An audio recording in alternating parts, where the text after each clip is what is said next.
What's up, beautiful people? Lockie here. Now, do you express anger? We're living in a time where expressing anger, especially for men, is seen as not having it together and not being stable. So slowly but surely we've tried to convince ourselves that expressing anger is bad and that suppressing it, burying it, and ignoring it is good.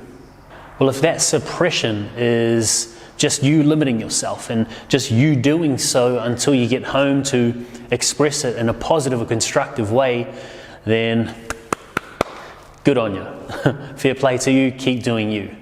But if it's not, if you're like most of us who do that and never acknowledge it, never take time to actually express it or bring it up to get it out, then eventually that anger, that emotion, that energy in motion that is trapped within our bodies has to rear its head, like Sigmund Freud said.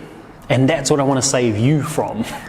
That's what I want to save everyone from, because anger is natural. As humans, we evolved, and anger was necessary because there wasn't enough to sustain life for everyone, because we had to hunt and gather for the food that we ate, that our families ate.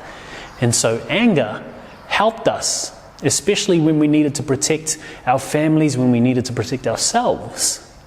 And now that that isn't so necessary because food is so readily available, it's processed, there's so much fresh fruit and vegetables, there's so much good meat available for us, we no longer have to worry about that. The worry is now finances and whether we have the finances to sustain life. So we no longer have that need for anger in regards to protection.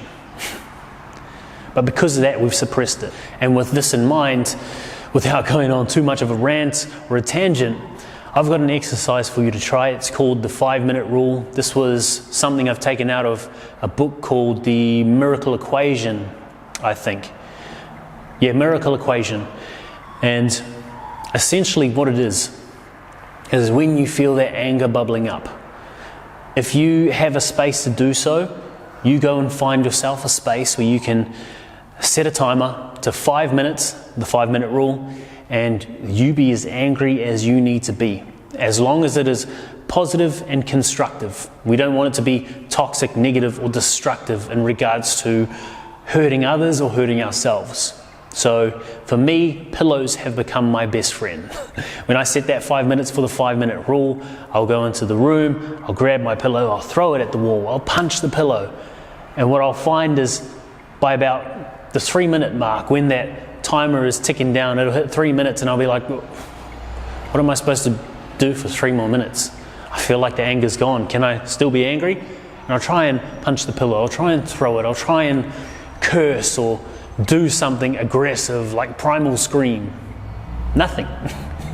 And that's the power in this. That's the power in expressing ourselves and giving ourselves the permission to do so. So with this in mind, when you set the space, I want you to ensure that you're letting people know that you're going into the space to do this. It's important that you frame it for people, because if they hear you cussing, if they hear you throwing stuff, if they hear you punching stuff or hitting stuff, they're going to come into this room, into this space, and they're going to make you feel uncomfortable because they don't know what's going on. They don't know why you're acting out, why you're not stable, why you don't have it together, why you're bad or in a bad mood. So very, very important that you frame this with people. Now, with my partner, I'll just say, hey babe, and especially if we have my daughter over, I'll say, babe, I'm going into the room, I'm doing my 5 minutes, I'm going to be angry, please don't let her come in, please don't come in. And she'll just be like, okay, cool. I know you're going to be angry, but I know you're going to come out of that room and you're going to be calm because you will have given yourself permission to express it. Let go of that energy, let go of that emotion, that energy in motion, and return to a sense of stasis or homeostasis, where that anger isn't boiling, where we don't risk it bubbling up to the surface and coming out as a slip of tongue or through abuse. Now, this obviously isn't the long-term fix. This is just something to get us in the pattern or in the mood of expressing anger in a way that isn't destructive to ourselves or others, but it sure as hell a step in the right direction Thank you for taking time to do this. Thank you for taking time for you. Now go make sense of the mess.